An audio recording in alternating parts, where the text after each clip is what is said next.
Greetings and welcome. My name's Elise Gold. I am the co-founder of the Maya Gold Foundation, along with my husband, Matthew Swerdloff, who is in the projection booth over there. Quick question before we get into some announcements and introductions. For how many of you this is the first time at the Denizen Theater? Wow, great, welcome. And for how many of you this is the first time for a Maya Gold Foundation event? Wow, welcome. How wonderful. So I'll share a little bit about the Maya Gold Foundation, and then there's a couple of teens that are going to join me in sharing. And in about 10 minutes, we'll be turning over the show to Teen Voices Rising, the future unknown. The Maya Gold Foundation's mission is to empower youth to access their inner wisdom and realize their dreams. When our daughter, Matthew's and my daughter Maya, took her life at age 15 in October of 2015, we realized that we needed to do something. And we co-created this foundation. We did not do it alone. We are blessed with working with many volunteers, a group of board members and youth action team members. If you happen to be looking at the slideshow, our core values were there, some pictures of the work that we've done are there. We do work both here in the Hudson Valley, including today's presentation, and also in Nepal. And I'm going to ask Amelia and Emma of our Youth Action Team to tell you a little bit about some of the work that we do both here in the Hudson Valley and in Nepal, and then I'll share a few more words. Thank you.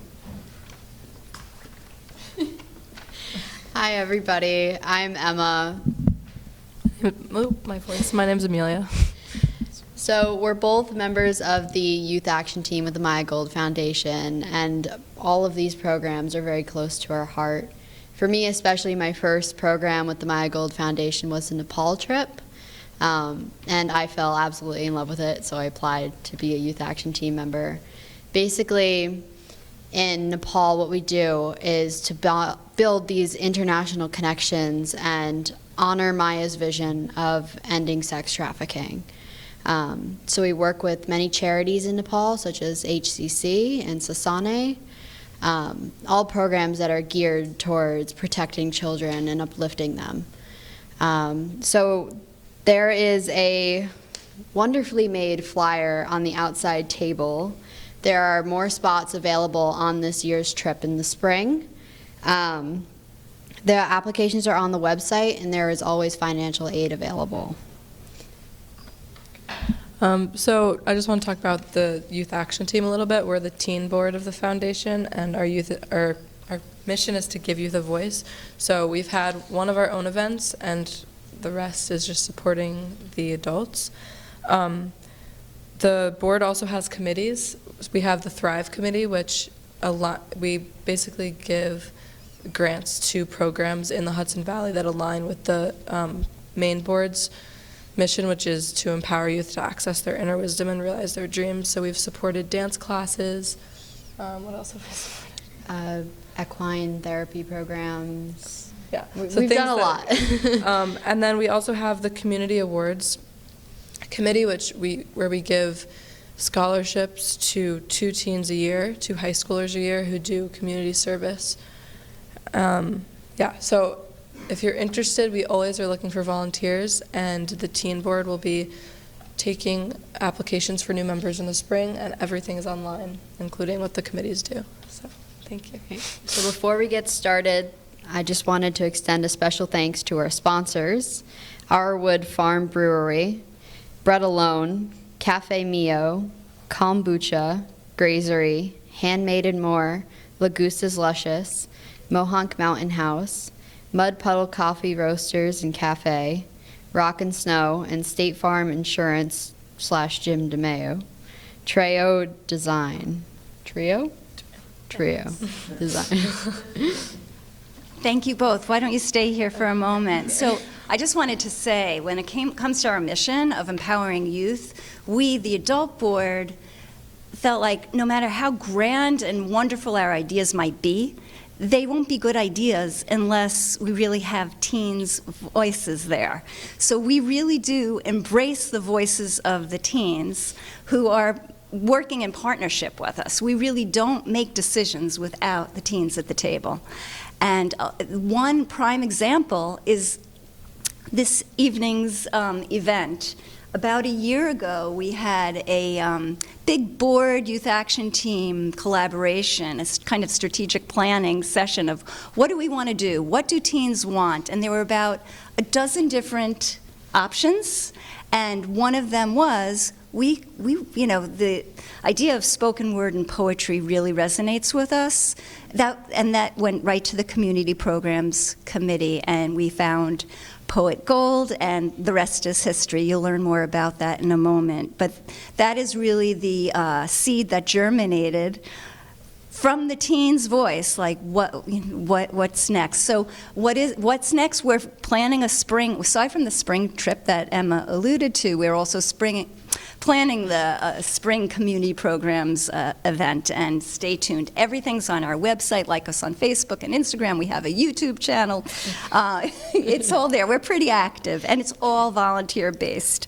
I wanted to give you this minute to please take out your cell phones and turn them off. Or, I don't know about silencing them. I'm a little... For me, I turn mine off. I don't trust myself to silence it.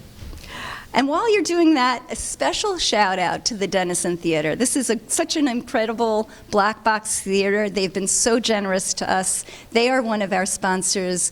Find a seat. Come on in. There's seats over here. You are most welcome. So they graciously donated the space to us. Our mission is aligned with theirs. They love bringing the community together, and so do we. And I also wanted to give an extra shout out to Hudson Valley Foundation for Youth Health, who gave us a very generous grant for this particular program. At this moment, I would like to welcome Poet Gold and enjoy the show.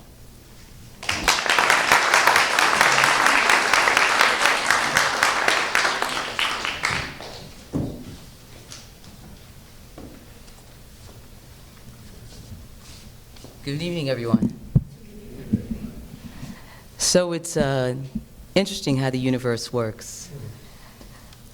Quick story. In April, shortly before April, I was promoting the Poetry Fest in Poughkeepsie that I hold annually. And I stumbled across this area, passing out flyers, and I said, oh, what is that in the back? And it was the Denison Theater. And I stood out in front, it was closed, and I said to myself, I would love to be in here one day. And maybe about a couple of weeks later, I received an email from Matthew and Amanda, who put us together to do this program. And so I just want to say thank you. It was an honor to work with the teenagers. It was an honor to work with your children. Teen Voices Rising, group of teenagers who put together a show for you ranging from fear to hope.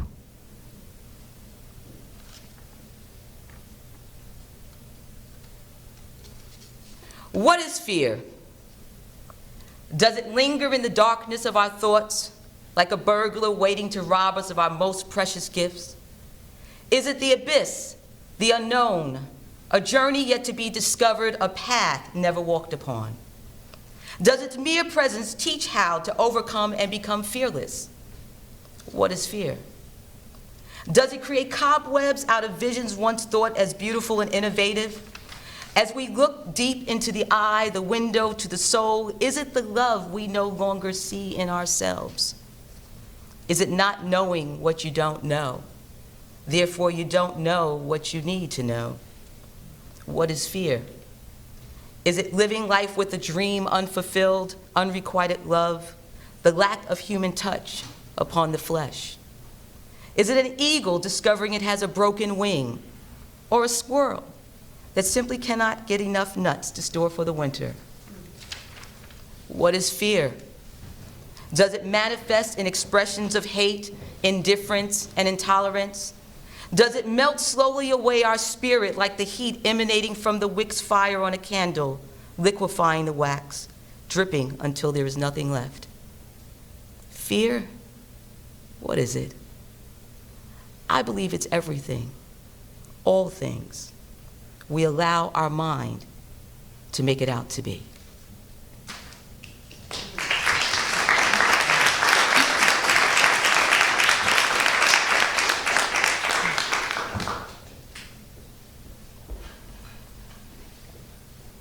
No doubt, I have a bias. I'm going to ask of you to be poetry, to be the poem in your life, to be that which moves you, stirs you, like a lover's first kiss, compelling you to believe that you are now superhuman, pumping with adrenaline, capable of conquering anything. Wow. Be the poem. Imagine sunsets with orange hues across the sky, when the stars ascend to blanket the night, when things go dark. Be the light in your life. Be the poem. Be the poem that chooses to be fearless, never imprisons the heart, beckons the soul to rain tears when you're falling apart. Be the poem that heals and learns to forgive, releasing thunderous anger and hate so you may truly live. And if there comes a day you should fall ill, know that cure may not come in the form of a pill, but in the lines of poetry that will be more than a prayer. It will shout hallelujah. Your salvation will be there. Be the poem that breathes the breath to dream out loud. Discover the wonders residing above the clouds. For Helios's chariot brings hope with each day. The time is now to make life your way. Board your ships, set sail to sea. Be brave, my friends. Be the poem in your life. May your life be poetry.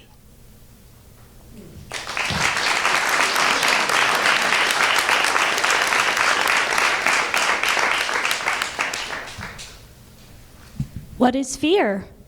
What am I scared of? For starters, snakes. I hate the crawly things. Also, being alone. I always feel like I'm the latest victim on Supernatural when I'm home alone. What am I scared of? Not accomplishing anything with my life, or anything with meaning. Letting everyone who has hopes for me down. Having everyone find out I'm not as smart as they think. That my life is a Jenga tower that I could topple with one mistake. What am I scared of? That when I grow up, I won't know what I'm doing? That I'm inherently unlikable or preppy or something? That a mysterious collective they all find me obnoxious, dorky, clingy? That people are only friends with me out of pity? And that none of these things matter. Because before I even face the challenges of adulthood, I could be shot in my own school. Or my children could grow up in a world allowed to become a living hell, and that scares me. I'm scared of being scared. I'm scared of losing my mind or that there was none to be lost. I'm scared that I'm saying the wrong things, scared of telling you this, that since my troubles are so small in the grand scheme, this page is somehow selfish. I hope my life will turn out all right. I hope the world will too. I hope I'm saying the right thing, and I hope we'll all be okay.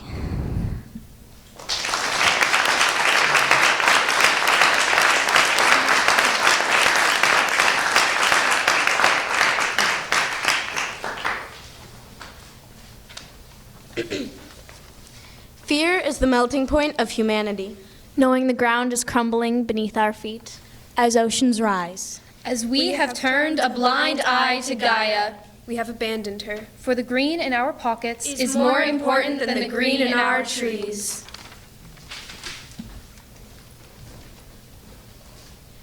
What is fear?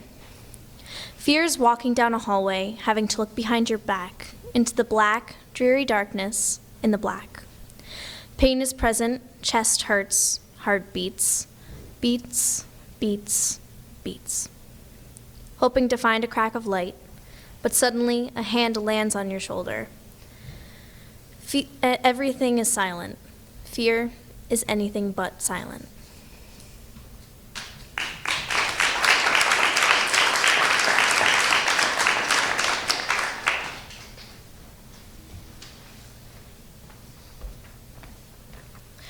As a child, the greatest fear I knew was that of the dark. It's taken its toll and it's left its mark.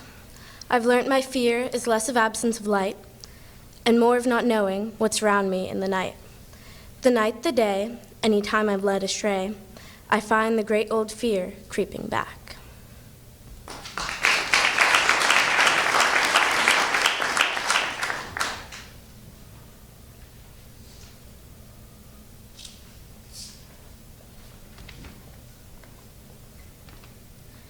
Fear is red, the color of our forest. Fear is being scared, to not know when you're going to get your next meal. Fight for life, refuse to kneel. Try to run, try to hide. The fear finds you, consumes you inside.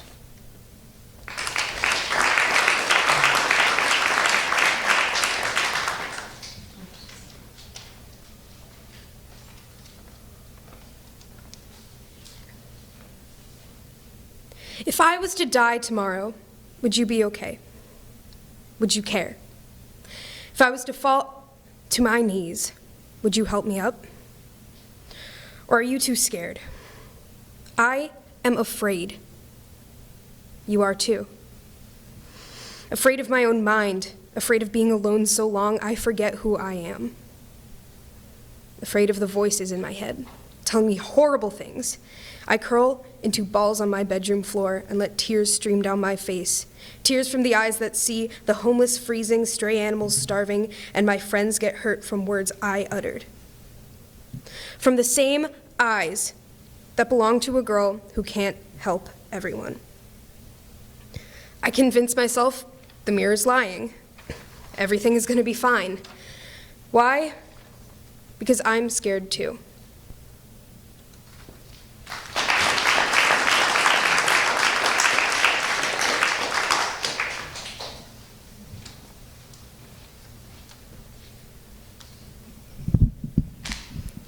I am scared. Trembling in my skin from hearing your words, your hate, I am scared to exist when the voices that I hear all say the same thing, that I should not be.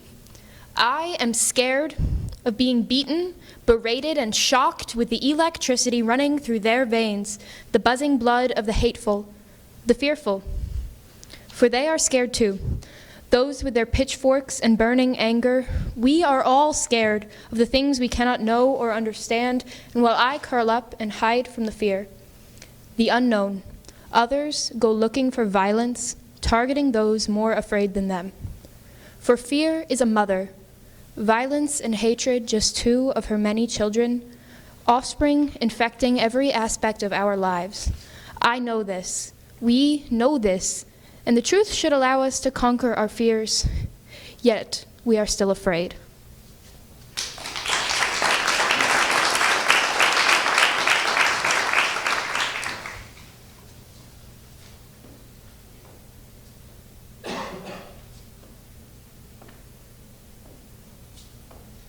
I rise. I rise. I rise giving thanks I get to see another day. I rise blessed with a new thought to do things a different way. Got a spring flowing through my veins. Let me be the faucet you turn on when you wish to drink the water from the rain. Refreshing, invigorating, I am revive.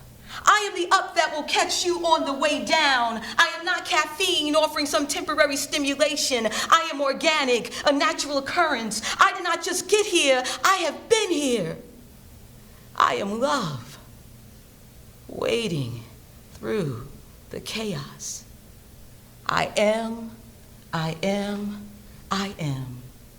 I am that moment in time standing at the precipice when you have no choice but to evolve. I am the thought you never had. I am change. I am growth.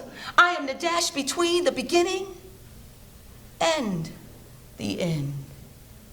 I am the hot sun and the cool moon. I am the stars you don't see during the day, but are still here waiting for you to reach up and grab one from the sky. I am movement. I am atmosphere. I'm brief, but elaborate. Vulnerable with you, and close without you. I am desire. I am the hunger. I am the one touching you in your dreams. I am the whisper in your ear, shouting to forward on.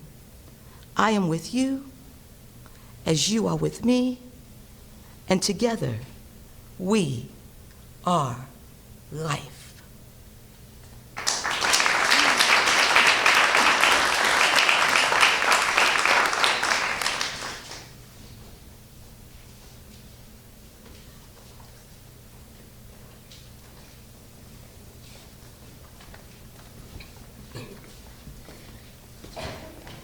This is for Maya.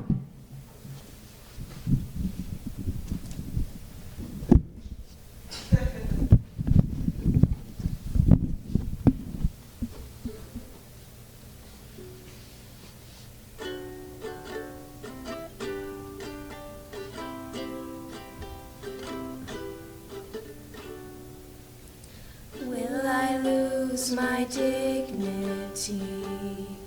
Will someone care?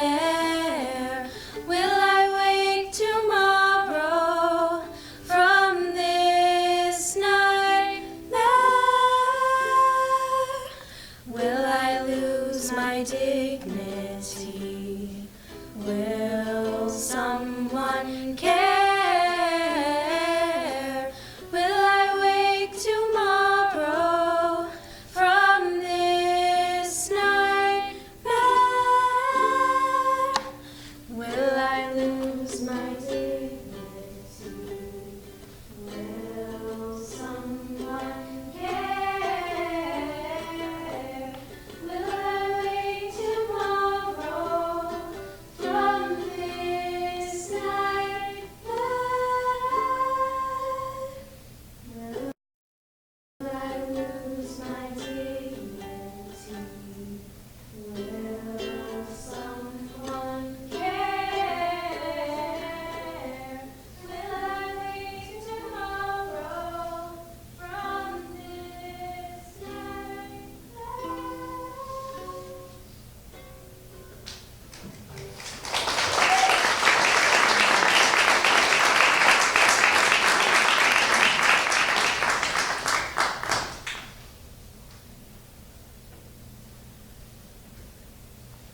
Breaking down walls, bold, working through fears, being grateful for each day. Ready to give a hug, ready to share some love, crying when necessary, laughing in the rain. Celebrating something good about you, celebrating something good about me, discovering what free is, learning what we is. Vast like the ocean, ubiquitous like the universe, flying above the clouds, setting with the sun, seeing you and me, seeing I and you, being one. Undefined, out of the box, religious or less, soulful, spiritual, determined, capable of kicking our own. Ooh, thank you very much. I have dreams. I know you do too. Pick one. Start your own companies. Do not be afraid of no. Say yes, yes, yes. Persevere. Don't give up. We are not policies and procedures. We are human beings. Got an inside lock? Here's the key. Unlock the door. Walk outside. Run outside. Deep breath. Exhale. Inhale. Exhale. Look around. No, really, look around. This is your space too. Define it the way you want. Feel you, see you, be you. Who's with me? Who's with me? Let's go, start now. Today is brand new and it's yours.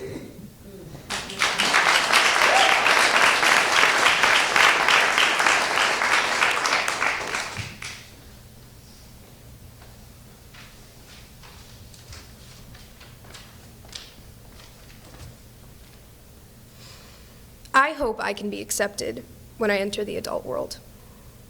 I only have 4 years left as a kid, but I hope I will still run and play in the woods and write letters to fairies as an 18-year-old. I hope my dad will still call me his little girl.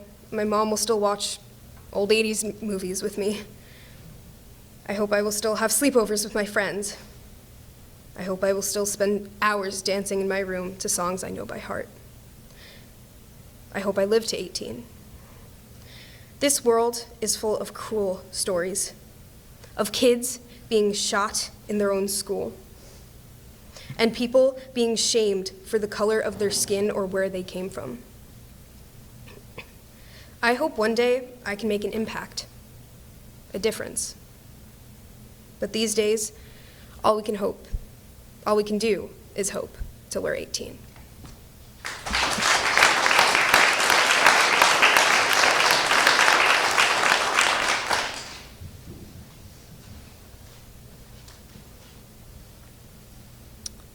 Please, let us take a moment to forget the cliché inspirational quotes we've been taught our entire lives.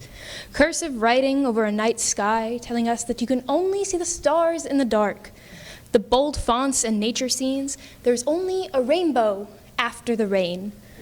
Please remove these overused Instagram captions from your vocabulary, because like it or not, hope is not the light at the end of the tunnel or the sunshine after the storm.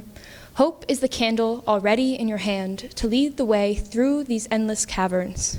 It is the faint glow of the sun and the moon and the stars behind the clouds of a summer squall. Hope is not the dove returning with an olive branch. It is Noah's reason to send the dove even when the raven did not return.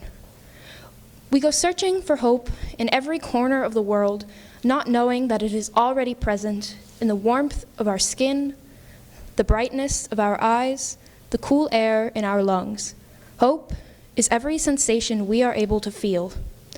I, with my shaking hands and impassioned speech, I am hope, and you, stuck in your seat, mind half wandering, half listening to me, you are hope. Hope is us, and we are hope.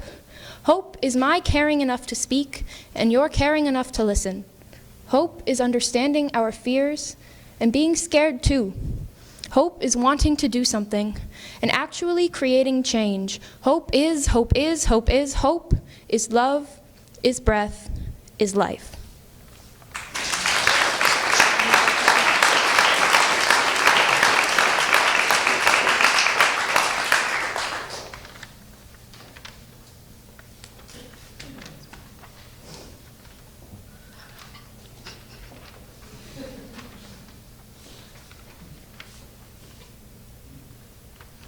They are born extraordinary, powerful, innovative, and creative. They'll shape their life through the course of time the way water created our landscape. Not barren, but rich with beauty. Tumbling like rocks from a cliff, only to form a new foundation. Empower your imagination and soar without wings above the clouds. And when the rain falls to quench your soul's thirst, may it be in the mist, the spray upon your face, the freshness. I want you to realize that you are extraordinary, powerful, innovative, and creative. So please live an epic life.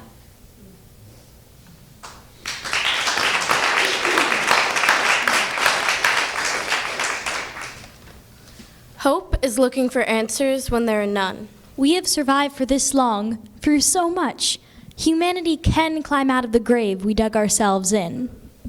We may have abandoned Mother Earth, but she has not abandoned us. As long as people continue to speak and continue to listen, change can and will happen. Do not become complacent. We fear oppression and hope for a world united. Hope is a sense of stability in a chaotic world. Hope is optimism. Without hope, there's only fear. Hope is always there, you just need to look for it. Hope is falling and getting back up. Hope is waiting for your dreams to work out the way you want them to. Hope is the rocket going into space. In a race versus time, we will take first place. Hope is us.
Zimmerman, who could not be here today, but we did share his work. Please give him a hand.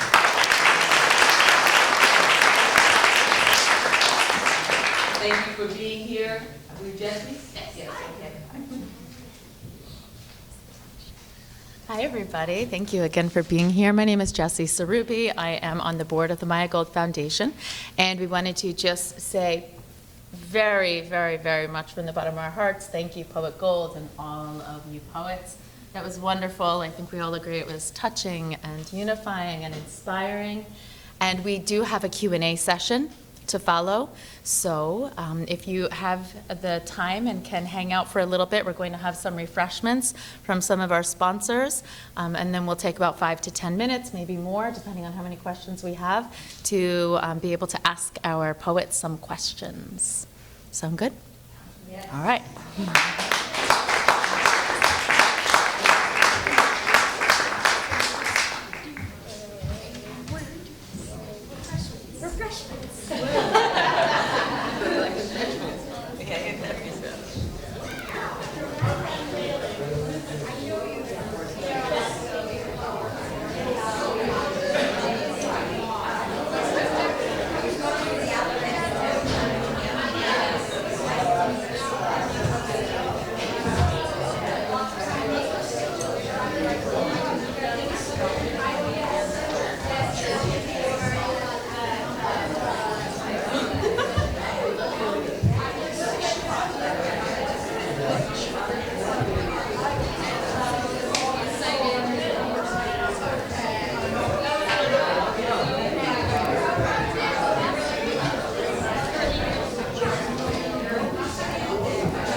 If you don't mind, please grab your snacks and then sit back down. Thank you. Did they? Oh, they didn't. Can you hear me now? So when you have your snacks, please do sit back down for our Q&A session. I hope they can hear me.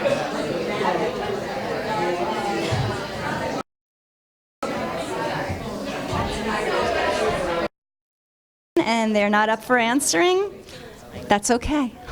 Okay. All right, thanks. So, does anyone have questions about the process? Yes. I would like to know. Oh, sorry. Whoever would like to share how you got involved with the Maya Gold Foundation. Okay. Well, I mean, I guess I can answer that. My school librarian actually gave me like a flyer for it. She gave it to my mom, and she was like, "Hey, Kaylin might be interested in this." So then I said, "Why not?" So here I am. Hand up in the back, gentlemen. Thanks. So, to what extent were the poems conceived of as a unified whole, or were they written independently of each other and kind of put together after the fact? Well, the group poems we wrote together, and our individual poems we wrote on our own. And yeah, for the hope one, we just kind of all wrote down like things about hope, and then we just kind of put it into a poem. And there was kind of like a little bit of group editing too. So what we did also, we started with the Venn diagram process with the thought of what is fear, and actually we didn't even get to fear yet. Actually, we were just like, what do you want to talk about? And so in these circles, they workshop global warming, racism, discrimination, sexual abuse, food inequality. There was a whole bunch of stuff on there. And so I stepped back and said, what does this look like to you?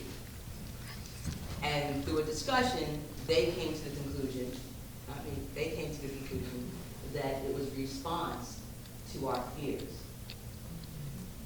And what I thought was so affirming for me was that I've always believed that our behavior, our abuses, are a response to our fears.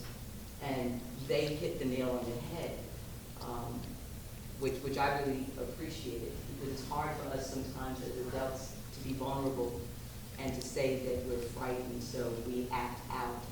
And they manifest in global warming, manifest in greed, manifest any racial discrimination and manifest in food inequality.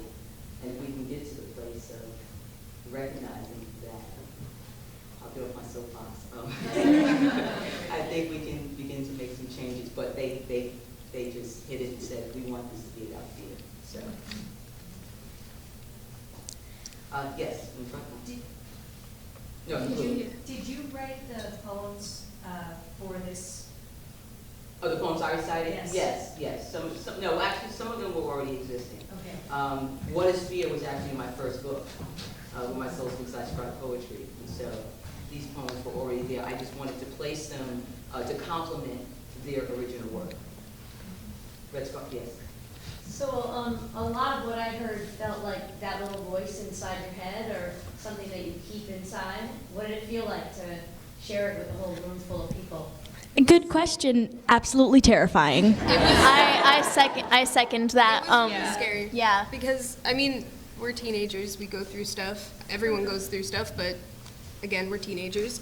And so it was just really, like, it's always hard to come out and say things that you're not used to saying, and then putting it in a poem and then saying it for a room full of people. It was... Yeah, like I was reciting my poem for Poet Gold, and I didn't have enough feeling in my poem, and it was kind of just like me saying the poem instead of me saying the poem, so that was something that I really had to work on. I don't know if it worked or not, hopefully, but yeah. Thank you. As scary as it is, it's also very like gratifying because you know you're doing something to even whatever we say is going to resonate with everybody, and that helps make a small change in people's lives, in the world, whatever. Everyone has fears, but no one wants to admit it for some reason. I have to say, like, it was because I missed the day that everyone wrote their individual poems, and so it was my assignment to go home and do that. And I had a debate with myself. I was like, I could easily write this about some shallow fears and like not be putting my feelings out on the line, but I decided to get as close to like something real as I could within my comfort zone, because like that's kind of to me what true poetry is, and you can tell if someone's speaking from the heart or just reading words off a page, and yeah. Yes. What do you think like this sort of event or like foundation did to help you grow? Like, did this help you grow in your poetry writing sort of experience? Yeah, so I'm not good at writing poetry. I'm usually like a really good English student. So then I came here, and Poet Gold was kind of like, all right, I'm immersing you in this now. So she really helped me grow, and I think that if Maya Gold Foundation hadn't like made this program, then I never really would have been a poet, I guess. Yeah. Yeah, it's crazy because, you know, you go home and write stories and poems on scrap paper or whatever, but you never like really get into like what it's saying. And I think that something that I got out of this class was that it's not just like what you're describing, it's also like literally what and like how it feels to say things like that. So. Yeah, I mean, like for me, I've written a lot of poetry, but that's something I always kept to myself. My parents know I have notebook upon notebook up in my bed, and like late at night if I can't sleep or if I wake up, I wake up and I write poems, but I don't share that with other people. And I mean, earlier this week I shared a poem in my English class, but before this and before that, I never shared like anything really in terms of like my personal poetry or writing, because that was terrifying to me. So coming out here and prepping to do that and then actually doing it was a huge thing for me. It's kind of, once you face a fear once, it gets easier and easier, so. I've been on stage for a lot of my life, but it's always been pretending to be someone else or discussing political events or things related to politics that our important blanket issues, but never really talking about myself and my personal fears. So this was definitely a very different experience for me. Now that you guys have expressed your thoughts and your fears, and you put it out there, does that change once you express it? Does it change the way you feel about those things? Do you feel like the fears are easier to think about and face, and the way you process them by bringing them from inside to outside? Has that changed the way you? I would say absolutely. I think that it's almost a form of therapy because when you say something out loud, it validates it. It's real. And a lot of times we don't want to believe it's real, but now it is. And now you are ready to come to terms with it. Yeah, and like us kind of sharing our fears with one another has like made us closer, even though it's weird because it's the last week and now we're finally like actually okay with each other. But like we're able to be ourselves around each other now. But I mean, that was kind of like one of my fears. Like I don't like talking to people really. So it just like, yeah, it was they're cool. It was definitely a crazy experience to like not even really like talk about like the normal things people talk about. It's like all these people that you're meeting and then just getting straight down to like your core feeling and like what you're afraid of and how you feel about the world. It's like really a different way to look at meeting people. Yeah, I mean, like, kind of like what Kaylin was saying. When we all came together, it was like this group of kids, and It was really awkward. It was so awkward. We all, like, every week, we'd go to one epic place in town, and we'd just kind of sit in this room, and we'd Eat pizza. get done what we had to get done, and, like, it was never, like, us actually, like, obviously we were communicating because we were doing this work together, but, like, it was, as she said, very awkward. And then within, like, this last week or so, it's brought us together so much because you are sharing, like, the most raw parts of you. And also, like, as Sophie said, it's like a form of therapy. When you communicate your fears and really put them into words, it really changes a lot for you. Yeah, like a quick example, sorry, I'm on the soapbox. A quick example is that there are mirrors back there, and we would stand in front of the mirrors and just like make absolutely ridiculous faces at each other, or like there's a long hallway, so then we'd like waddle down the hallway toward each other. So that's like an example as to how we're like not awkward anymore. So yeah. I just want to say that there's these little buttons on the mirrors. Is that like we spend like half of our time back there just turning them on and off. It's so much fun. Yeah, I mean, like, even, like, before you all arrived, we, keep in mind, a few weeks ago, we could barely even look each other in the eyes, let alone, like, hold a conversation. And before everyone arrived, like, we were taping down these wires and all talking in the mics, like, just telling, like, outrageous stories. Story like, time. Yeah. I still can't believe that half of the stuff you said was true. Yeah. Yes, sir. What are your ages? I'm 14. I'm 15. I'm 14. I'm 16. I'm 13 going on 14. Go. Yes. So there are some really serious issues, very real concerns that are, that you guys brought up that are particular to this time that, are also timeless, but, so definitely like, I'm new to learning about the Maya Gold Foundation, but just the introduction, so suicide is clearly a, very serious concern and threat and scary, right? So there's that, and then, as far as like, just our own lives, right? Your lives, being threatened in the place where you should feel safe, such as school, that was brought up several times too. And then there's of course just being a teenager and going through like an experience you've never been through before, right? And not necessarily knowing what's going to be coming and how to deal with it is super challenging. So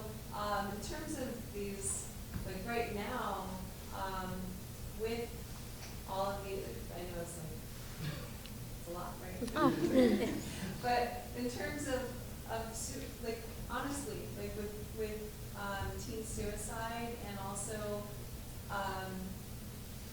shooters coming into the schools.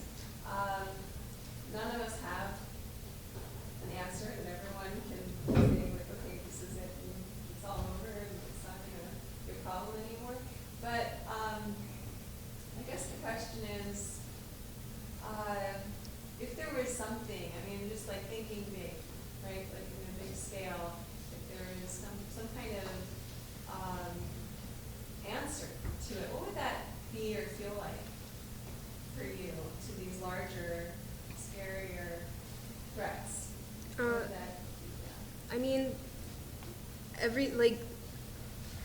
things happen and we can't really control that, but if we did end up finding an answer to threats and horrible things that are happening, I think no matter what the outcome of the answer, I would be happy that we at least found an answer and immediately start working to improve on it. And because this is our world and this is like our lives to live, and the fact that some kids our age don't get to live their full life is devastating, and it's not always their fault, and it's just, you know, you want this world to be full of happiness, but that's just not going to be the case. But the closest you can get is,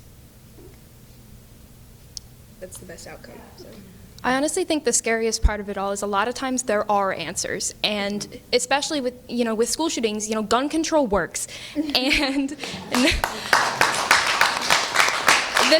the most terrifying part is that people aren't willing to institute these ideas, these solutions, and we have to, things like this, talking and discussing it, even through creative works, is what we need to do, and it's not working so far, but hopefully it will. I mean, it's the job of fixing things has kind of fallen to our generation, and part of us, if there were a solution to those problems, then it would kind of mean that we didn't have to be the heroes, because the grown-ups in Washington and the grown-ups who vote to put the people in Washington had already done their job of protecting us. I mean, so we're actually having a conversation like today, and suicide and hospitalization, all of that came up, and to me, it has just become a normal thing, a normal topic. And Kaylin she looked at me, she was like, what? And it started to occur to me more than it had before that it isn't and it shouldn't be normal for kids to just be so adjusted to the idea of their friends trying to take their lives, or their friends winding up in hospitals, or having to go to hospitals themselves, etc. And that hurts. That's a hard thing to grapple with, especially when you're the one who's normalized it. And I know for myself, I already have normalized it, so I can try to grow out of that, but in a way, that's something I can never just lose. But my hope for my kids is that by that time, it will hopefully be less of an issue, or an issue that's more properly taken care of. And to me, if I could see a world where people I care about don't have to face these things, and I don't have to hear all that stories, that's the biggest blessing I could have. Yeah, which like Allie said, we were talking about it today, and it was although it's not a normal topic for me, I'm well versed in the topic. It was just hard for me to hear from my peers, and I didn't like that it was normal for her, and I really didn't like that. And it was hard for me to listen to their stories and to hear what they were talking about, because I'm just a very caring person. So it was really hard for me. And, a lot of things nowadays, like the topics that Allie brought up, are normal for most teenagers, and I don't like that either. And I think that if I could find an answer, I'd totally like nail that answer so hard. Like, yeah, I guess, if that makes any sense. And, yeah. Yeah, and one thing that I want to say is that I think that a lot of kids going through depression and, have become suicidal. They think they've lost hope in everyone around them, but they don't understand that there's still hope in themselves. And I think that's an answer that has existed, just nobody can really find it because they're so focused on the fact that they have separated themselves, or they think they have separated themselves from everyone else, that they don't realize that they can still reach out. And, that's what helped me and helped dozens of kids, I'm sure. But, the fact that you are the person who can change things, it's not always somebody else, is something that you just have to remember.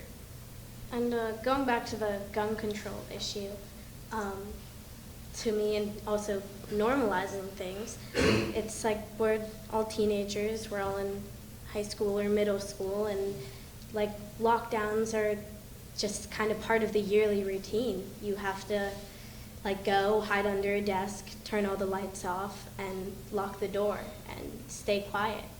And that should be terrifying. That should be out of the norm. That shouldn't be something kids have to do. I know my first few years in school, I was living abroad and in England, and that wasn't a thing we ever had to do. That wasn't a concept in my head even. And then moving to the US, going to public school, it became a thing, and all these kids were just so used to it still. Everyone I go to school with, it's just, part of what we have to do. And it breaks my heart because that shouldn't be the way it is. That shouldn't even be something kids should have to think about, especially in their own school and their own classroom. Yeah, which I mean, my teachers at school, they like us to put our phones in the phone boxes at the front of the room. And I personally, I love learning, so I don't go on my phone during class, unless it's really pointless. So I keep my phone with me because I'm always afraid that I won't be able to text my mom or text my dad and say I love you one last time. It shouldn't be that way. I should feel safe enough to put my phone in the phone box, but I just can't. I can't. And after a while of lockdown drills, after a few of them even, you stop thinking about why is this happening? Why is this allowed to happen? And it just, as they said, it gets normalized. And instead of thinking about the social injustice of it all, you start thinking about, oh my God, why won't so-and-so be quiet, etc. Or just the fact that a lot of people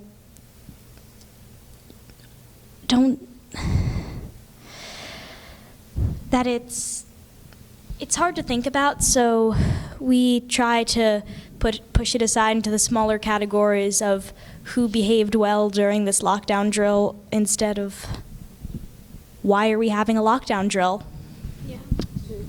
We're reading Fahrenheit 451 right now in my English class, and it really got me thinking because the book is about complacency and how people just stop caring, and that's what's happening. Nobody cares anymore. Well, people do care, but people are becoming complacent with the fact that they care. Yeah, this is wrong, but what am I going to do about it?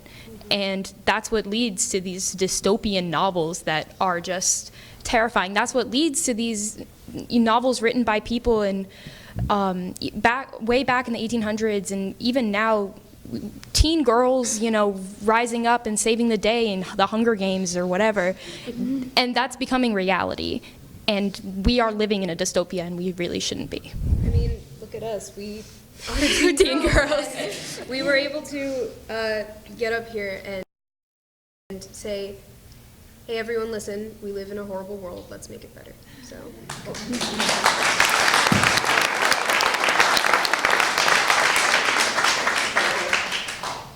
ladies. I was so deeply moved by the wisdom in your poetry. I related Thank to you. so much as a 45-year-old woman. And I spent a long time excavating the layers to get back to some of that wisdom to feel. And tell us fairy stories. Somebody said, I hope I never see it. Was that you? Yeah. Tell fairy stories or create fairy stories, or I can't remember. Write letters to fairies. Don't ever stop doing that. And my question was to you, because you had also mentioned there's this sort of duality, like there has to be sort of sorrow and joy, just like there's night and day. If you had something to say to your future self that was afraid, what would that be?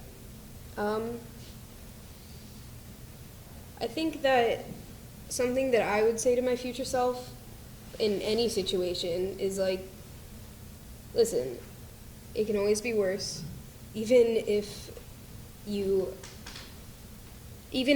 think you're in the worst situation, there's somebody out there even in an even worse situation. And I think that, a lot of people think about that and are like, but that doesn't help. And sometimes it doesn't help, but but I think that something to look at it, think about like even more is there's somebody out there like writing letters to fairies. There's a child out there playing with toys. There's somebody out there living an incredible life. So, and you can live that incredible life. So don't dwell on the fact that this one moment is horrible. I'd say that I survived being a teenager for you, so trust me, it could be worse. Yeah. I think even though it's like cliche and dumb, I think the best advice I've ever received is to breathe, to take a breath. And it's like when you're in the middle of a panic attack and somebody just says, just take a deep breath. That's not always helpful. But when you are really scared or anxious or depressed, anything, just take a moment, clear your mind, and breathe, because it reminds you that you're alive. And I think that's something we all need to remember. So I agree with Maitreya, because I'm a soccer player, and sometimes I'm running and I'm like, no, you have survived a worse soccer practice than this, so you'll be fine. So I think I'd say that to my future self, like, you've gone through a lot worse, it'll be okay. So yeah. I have to say that whenever I tend to lose hope in situations or anything like that, I find it best to disconnect the situation from myself and try to help someone else. And I think I hate those pillows and home goods and the posters with the inspirational quotes, but I had to go to a partial hospitalization program previously this year, and with collages. One of the things that they had hanging up said be the person you wish you had when you were at your worst. And that, as I said, I hate things like that. I hate those pillows and the posters and all that. But that just moved me in a very different way, and it kind of helped me realize that, as Sadie said, there's always going to be someone who has it worse than you, and instead of drowning yourself in your own pity, the best thing you can do is to pick yourself up and help someone else, be there for someone else, and know that every time you're faced with a situation in which all you want to do is lose hope, the best thing you can do is keep your head up, keep pushing through, because every terrible experience you go through, it teaches you a lesson you can pass on to other people. I want to piggyback on something that you touched upon, something very, very true. I have found in my life that I like to wake in the morning and ask myself, what type of human being do I wish to be in the world today? My mom always teaches me, I say, stay awoke. Stay awoke. She says, no, baby, it's awake. You stay awoke. Because we go through so much in life, and we're bombarded every day with stuff, that we lose a little bit of ourselves as an adult. And so I make a conscious decision to stay awoke. And I say to myself, what type of person you wish to be in the world today? For your community, for your friends, for your family, and for yourself. I can and then I start with yes. It sounds like you all found this particular format of creative writing to be very helpful. And I'm wondering if you have plans now that Poet Gold has shared so much of these tools with you, if you have plans to continue writing in this way. Oh, absolutely. I mean, during the course of our lessons, we, the Santa Clarita shooting occurred, and that I went home that day, and I literally sat on my bed, and I opened up a fresh notebook, and I started writing. And I was like, I'm going to write every time something happens to me or another person that affects me. And I wrote like a full 3 pages just saying why. Like,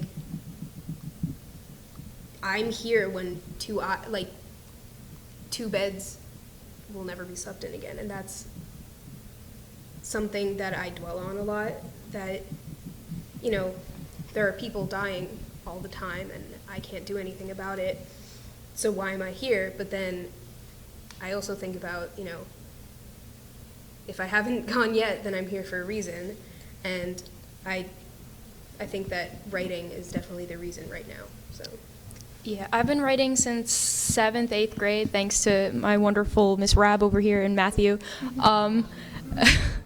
But I think that, especially with this this class, this program, I have learned to, I always wrote for myself, and then if I was good enough, or I thought it was good enough, I would share it with other people. But for this, I think I learned to write for other people using your own experiences. And I think that's really interesting because it kind of disconnects you from what you're writing in a good way. Like, you're writing what you feel, but you're writing it in a way that everybody can understand it. And it makes it so you can understand it better. And I think that's really a interesting way to learn. Yeah, I mean, like, I have to say, my dad he was a journalist and he has written books, and so I can't remember a time that I wasn't writing. It's, as I said, I have notebook upon notebook up in my bed. It's my go-to. I write poem upon poem on the lowest points I reach and the highest points I reach. It's what I do. It's like my own form of therapy, and it's also, I know, my lovely mother, with her mild shopping addiction at times, when I was little, she used to buy me all these cute little notebooks, and I would fill them up with, whether it was diary pages or poems, whatever it was, and I love going through those. And it's a beautiful form of self-reflection, but as I said, it has only ever been for myself. It's only ever been something I kept to myself, never really for anyone else. And I think Gold and all of you guys have helped me to push myself to that point where I'm sharing it with other people, for other people, and I fully intend to carry on doing that. Thank you so much.